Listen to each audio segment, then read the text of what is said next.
Hi, my name is Michael Victor, and I'm currently the head of communications and knowledge management at ILRI. And from 2010 to about 2017, I played a role in communications at WLE. I'm sorry I can't be there, but I'm happy to spend a couple minutes to look at some of the key key lessons learned that I learned at WLE that I think could be really important for CGIR moving forward.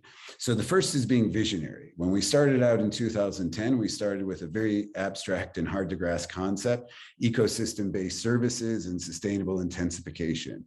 And we were wanting to have a paradigm shift in the way people thought about this with agriculture. This was revolutionary for the CGIR at the time, and there was a lot of resistance and misunderstanding about what ecosystem-based approaches were and how to use within the agriculture context. This was an important framing for WLE as a cross-cutting program rather than just as a water program as well. In order to create this paradigm shift, we need a revolution. And revolutions aren't just started with theories of change or steering committees or Marlowe.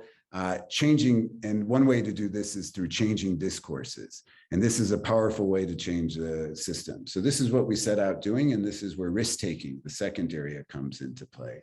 So early on in WLE, we didn't have stories and we didn't have messages, and the message we were trying to convey were still evolving. So instead of trying to promote the program, we use key principles of knowledge management to work out loud and create conversations. From this, we created the Thrive blog, which at its heart was meant to create a new discourse on how we think about food and agriculture and the environment. This was quite revolutionary at the time. The idea that we talked about messaging out loud, that we had different perspectives and different voices about agriculture in sometimes competing or contradictory ways. We might even talk about very hot topics such as hydropower, farm size, and kind of really what does sustainable intensification mean? From this, we really helped to evolve our messaging.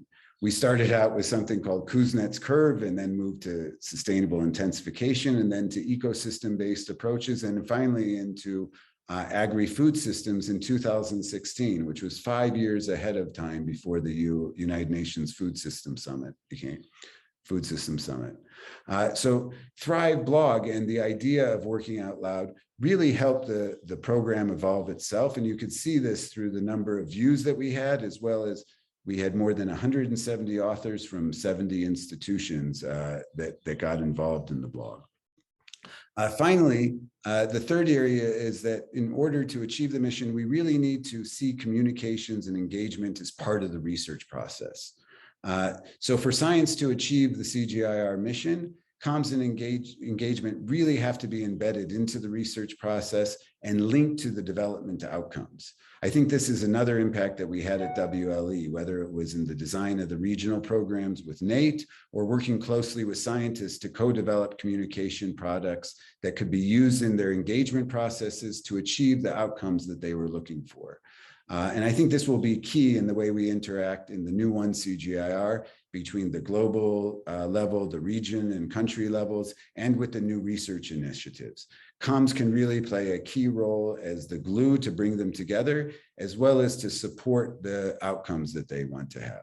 So my hope in the one CGIR is that the baby is not thrown out with the bathwater, and the lessons that we learned in all the CRPs, not just WLE, about comms and how comms can be embedded in the sciences really kind of actively used, and that we find new spaces or build upon the Thrive blog to create spaces where scientists can really think out loud and work together and to build that collaboration space.